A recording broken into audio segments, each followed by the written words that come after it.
Hola, acá estamos en esta nueva clase, la segunda clase del ABC de la Biblia. Recordamos que este año el curso está orientado al perdón. Vamos a hacer una lectura del perdón, entonces vamos a utilizar textos o vamos a ver textos que nos van a ayudar a poder hacer esta lectura del perdón. Hoy vamos a trabajar un poco la ley del talión, vamos a comenzar viendo esta ley del talión. Todos conocemos esta ley, ¿no? Lo más famoso, ojo por ojo, diente por diente, que es una expresión que nos resulta familiar, que la conocemos y la escuchamos muchas veces, ¿no? Entonces, ¿qué nos parece esta ley del talión? ¿Nos parece justa? En general, nosotros nos suena raro, ¿no? Hoy en día nos parece como que es una ley de la venganza. Al que me hizo tal cosa, yo le haré lo mismo, ¿no? No pareciera que fuera algo dentro de que nos puede pedir Dios que hagamos eso, ¿no? Sin embargo, vamos a ir viendo un poquito, desmenuzando un poquito estas ideas. Vemos que esta ley pertenece a lo que se llama el Código de Hammurabi.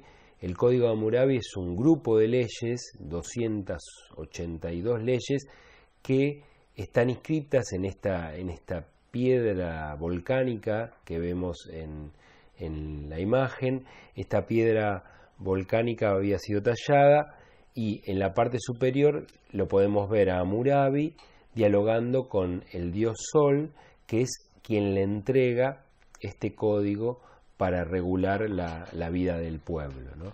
Y lo que busca es precisamente regular un poco esta venganza que era habitual en esa época, ¿no? La gente para controlarse y para tratar de no de defenderse un poco de los abusos de los demás, la forma que tenía era la venganza. Entonces, cuando un miembro de una familia, un miembro de un clan le cometía un perjuicio contra otro de otro clan, esa familia se vengaba con la otra familia, ¿no? Entonces, si por ahí le robaba una cabeza de ganado, iban y le robaban 10 o le mataban 10 cabezas de ganado. Entonces, eso hacía que la escalada de violencia cada vez iba siendo mayor, y lo que busca Hammurabi es limitar un poco esta violencia, ¿no? Entonces, Hammurabi podemos decir que era un rey que vivió 1700 años antes de Cristo, ¿no? Fíjense la antigüedad de este grupo de leyes. Es el primero que se conoce, este código, es el primer grupo de leyes que se conoce. Hammurabi lo había distribuido por todo el imperio, había mandado a tallar varias de estas piedras. En 1900 fue descubierta una sola, ¿no? que se conoce, que se tiene, pero se sabe que había más, ¿no? que había más de una distribuida en distintos puntos del imperio. Estaba escrita en acadio, tallada sobre la misma piedra, y ahí incluía estas 282 leyes, dentro de las cuales se encontraba la que llamamos como ley del talión. Ley del talión se le dice porque es ante tal evento, tal respuesta, ¿no? Ante tal cosa, tal otra. Entonces, esta palabra tal, en latín talis, es la que le da el nombre de ley del talión. Es un nombre bastante posterior a esta época bíblica, ¿no? Y precisamente lo crea para regular un poco la violencia que se generaba por estas venganzas, estas escaladas de venganza, ¿no? Vamos a ver que Moisés, 500 años después, le da un código al pueblo de Israel, ¿no? La ley para el pueblo de Israel, dentro de la cual se incluye parte de este código de Hammurabi. Moisés o los judíos que fueron creando este código lo incorporaron las leyes del código de Hammurabi, que había sido hecho 500 años antes, pero de todas maneras incorporan muchas de estas leyes. Y este primer código que se conoce fue modelo para todos los que vinieron después, ¿no? El código romano también está basado de alguna manera en este código de Hammurabi. Entonces,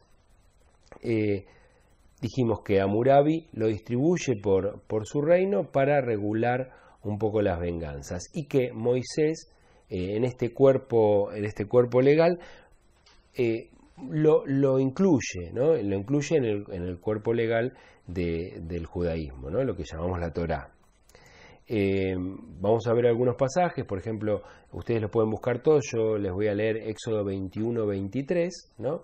Los israelitas acampando frente al monte Sinaí, y Moisés dice: se cobrará vida por vida, ojo por ojo, diente por diente, mano por mano, pie por pie, quemadura por quemadura, herida por herida, moretón por moretón, ¿no? Entonces vemos como dentro de la Biblia, aunque nos suene medio raro, se incluyen estos códigos. Si uno lo ve en una manera ubicándose en la historia, en ese momento era un paso hacia una mejor justicia, ¿no?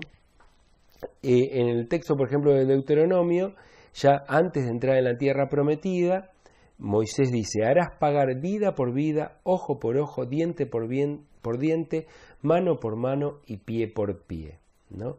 Como esto ya haciendo justicia con el enemigo ante la ofensa que el enemigo les haga a los judíos, tendrán que darle una ofensa similar.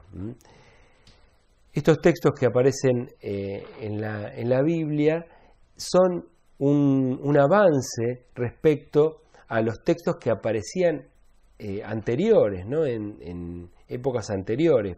Por ejemplo, veamos el Génesis 4:15, que dice: el que mate a Caín deberá pagarlo 7 veces. O sea, en esa época de la antigüedad no era una vez, no había esta regulación, sino que la venganza iba en exceso, ¿no? Se iba cada vez escalando más. Por otro lado, tenemos que tener en cuenta no solamente que había venido a regular, ¿no?, estas venganzas que ya se daban, sino que esta ley no fue hecha para que la gente haga justicia por mano propia. O sea, no era el pueblo que leía las leyes y ante una ofensa aplicaba automáticamente la ofensa contraria, sino que esto fue hecho por jueces, para que los jueces lean y apliquen estas leyes, ¿no?, y puedan tener sentencias fáciles de recordar y que a su vez les sirvan para poder tener como una autoridad, ¿no?, para aplicar esas penas. También tenemos que tener en cuenta que no hay que aplicarlas de forma literal, porque estas penas también eran como las penas máximas. A partir de ahí se podía aplicar una pena menor también. El juez podía aplicar o una compensación económica o algún trabajo, o por ejemplo, si la ofensa era hacia un esclavo, ¿no?, se le podía dar la libertad, ¿no?, como paga de esa ofensa que se había cometido. El texto, por ejemplo, del Deuteronomio, también vemos el 24:16, dice: los padres no morirán por la culpa de sus hijos, ni los hijos por la de sus padres, cada cual pagará por su propio pecado. O sea, ya se empezaba a incorporar esta ley del talión, y ya el padre no podía ser asesinado porque el hijo había cometido una ofensa, ¿no? Antiguamente, ante una ofensa de algún miembro de la familia, era muy común que los del clan ofendido fueran y mataran a toda la familia. En este caso, la pena le cabía solamente a la persona que había hecho la ofensa y no a los familiares, ¿no? Entonces, eso era en el Antiguo Testamento, pero cuando viene Jesús, nosotros creemos en Jesús, vemos que Él nos viene a proponer una nueva ley, ya una nueva forma, una nueva ley que no viene a confrontar o a derogar la anterior, sino que está como en otro nivel, ¿no? En otro estadio.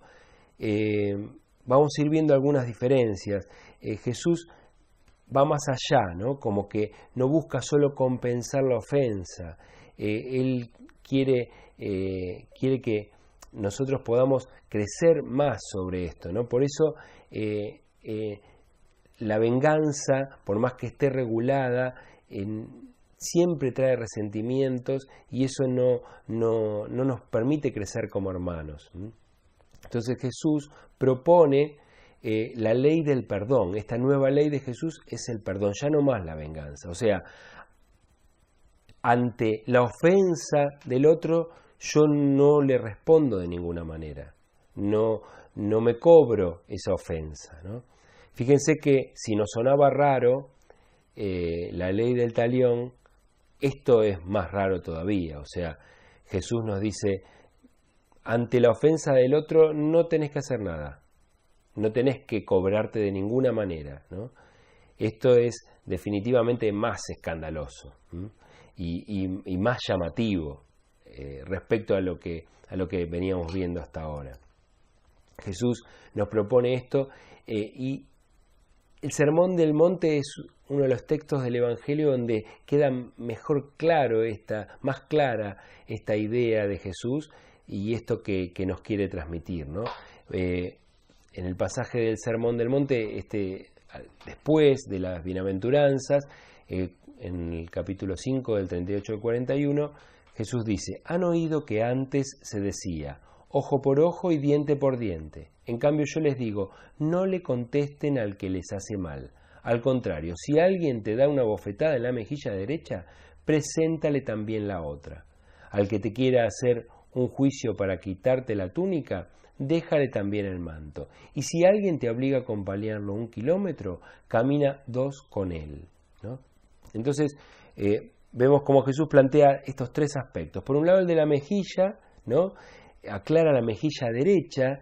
Esto es el revés dado en la mejilla, era una ofensa, no era solamente el golpe, no era lo mismo que una trompada en el estómago, ¿no? Que por ahí sí requiere una defensa. Esto es, ante la ofensa de la otra persona, vos no le respondas con otra ofensa. Ante el insulto del otro, no le respondas con un insulto.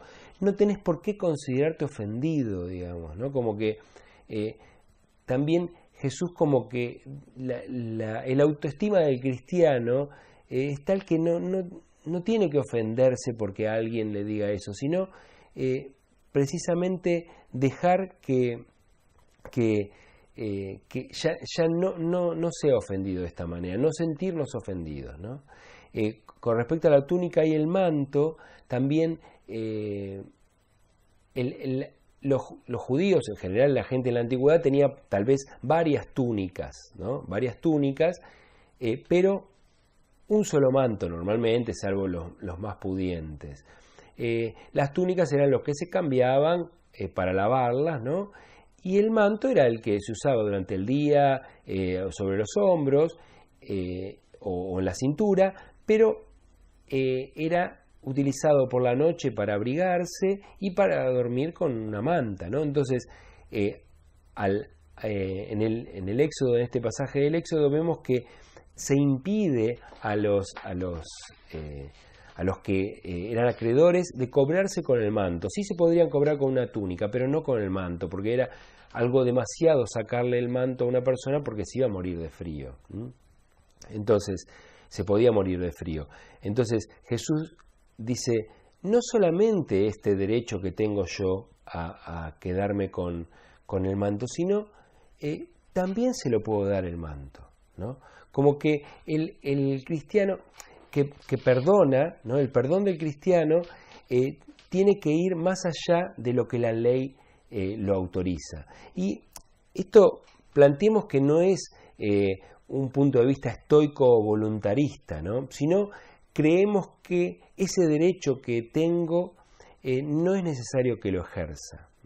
Muchas veces alguna actitud tengo convalidada socialmente, alguna actitud que tal vez es ofensiva para los demás, pero que yo podría hacerla y sin embargo un cristiano elige no hacerla. Repito, no como algo voluntarista, sino buscando el bien del otro, ¿no? Y sabiendo que eso también me da una satisfacción a mí. Cuando yo comparto, cuando yo no estoy midiendo hasta cuándo puedo ofender o no al otro, ¿no? Cuando puedo sentirme ofendido por el otro, entonces ahí puedo yo poder vincularme de mejor manera con el otro. Cuanto más cercano es la otra persona, más se va a dar esto, ¿no? Lo mismo esto de acompañar y ser acompañado era lo que, por ejemplo, lo que le había pasado al Cireneo, ¿no? que había sido obligado a acompañar a Jesús. Entonces vemos que Jesús nos pide una desmesura dentro de su ley, de su nueva ley, ¿no?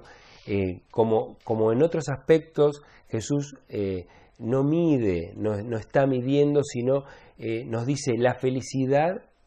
Nuestra felicidad se encuentra excediendo esto, trascendiendo estos puntos, ¿no?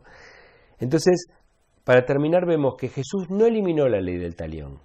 La ley del talión decíamos que era para jueces. Sin embargo, estas nuevas enseñanzas son para nosotros, para los cristianos, para los creyentes, que alguna vez fuimos ofendidos y heridos y sin embargo buscamos sanar nuestro corazón. ¿Y de qué manera? ¿Cuál es la mejor manera para sanarlo? Perdonando. En la época primitiva era la cruel venganza la que regía la justicia de la época. Después, con la ley del talión comienza a incorporar un nuevo concepto de justicia. Y finalmente, con Jesús comienza el tiempo del perdón, ¿no?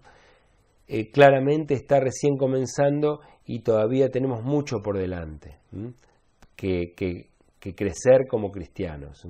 Sin embargo, en este perdonar se encuentra la esencia del cristiano, tanto como en el amar, ¿no? El perdón y el amor tienen mucho que ver. El amor es el que me va a permitir a mí poder perdonar, ¿no? Cuanto más ame al hermano, más podré perdonarlo. Y también podré perdonar esa ofensa que tal vez me duele y me lastima. Entonces, por hoy vamos a dejar acá este curso. Los invito a que lean el material que tienen en el foro, que participen del foro también, que se acerquen, que compartan, que comenten, que respondan las preguntas y compartamos entre todos estas reflexiones que vamos a ir teniendo de ahora en adelante cada uno de los módulos. Muchas gracias. Nos vemos en la próxima clase.